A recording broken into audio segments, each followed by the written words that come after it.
اس video میں 1937 کے انتخابات میں کانگریس اور مسلم لیگ کے نتائج کے متعلق معلومات فراہم کی جائیں گی۔ 1937 کے انتخاب کے لیے کانگریس اور مسلم لیگ نے جو انتخابی منشور تیار کیے، ان میں بڑی حد تک مماثلت پائی جاتی تھی۔ صرف دو باتوں پر اختلاف تھا۔ اول، کانگریس مخلوط انتخاب اور مسلم لیگ جداگانہ انتخاب کی حامی تھی۔ دوم، مسلم لیگ اردو اور کانگریس ہندی زبان کے حق میں تھی۔ صوبائی اسمبلیوں میں کل 1585 نشستیں تھیں۔ ان میں 492 نشستیں مسلمانوں کے لیے مختص تھیں۔ فروری اور مارچ کے مہینوں میں ہندوستان کے 11 صوبوں میں انتخابات منعقد ہوئے۔ کانگریس نے کل 715 نشستیں حاصل کی۔ کانگریس نے 58 مسلم حلقوں میں اپنے مسلمان امیدوار کھڑے کیے تھے، جن میں سے صرف 26 کامیاب ہوئے۔ تناسب کے اعتبار سے کانگریس نے عام نشستوں پر 75% اور مسلم نشستوں پر 5% کامیابی حاصل کی، جبکہ مسلم لیگ نے 108 مسلم نشستوں کے ساتھ 22% کامیابی حاصل کی۔ انتخابات کے ان نتائج سے کانگریس کا یہ دعویٰ باطل ہو گیا کہ وہ ہندوستان کے تمام لوگوں کی واحد نمائندہ جماعت ہے، اور مسلم لیگ بھی اپنے آپ کو مسلم اکثریت کی نمائندہ جماعت ثابت نہ کر سکی۔ دلچسپ بات یہ ہے کہ مسلم لیگ کو زیادہ ناکامی ان صوبوں میں ہوئی جہاں مسلمان اکثریت میں تھے۔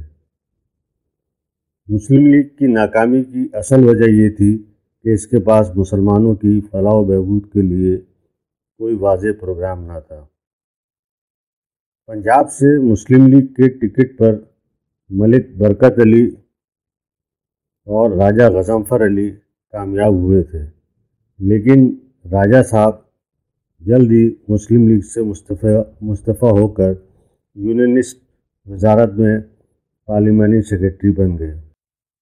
انتخابات کے موقع پر قائد اعظم کی جانب سے تعاون کی پیشکش اور دونوں جماعتوں کے انتخابی منشوروں میں زیادہ تفاوت نہ ہونے کی وجہ سے یہ توقع کی جا رہی تھی کہ کانگریس اپنی وزارتوں میں مسلم لیگ کو بھی شامل کرے گی، خاص طور پر یو پی میں، جہاں مسلم لیگ نے مسلمانوں کے لیے مختص 66 میں سے 27 نشستیں جیت لی تھیں، اور انتخاب میں مسلم لیگ کے حامیوں نے کانگریس کے ہندو امیدواروں کی مدد بھی کی تھی۔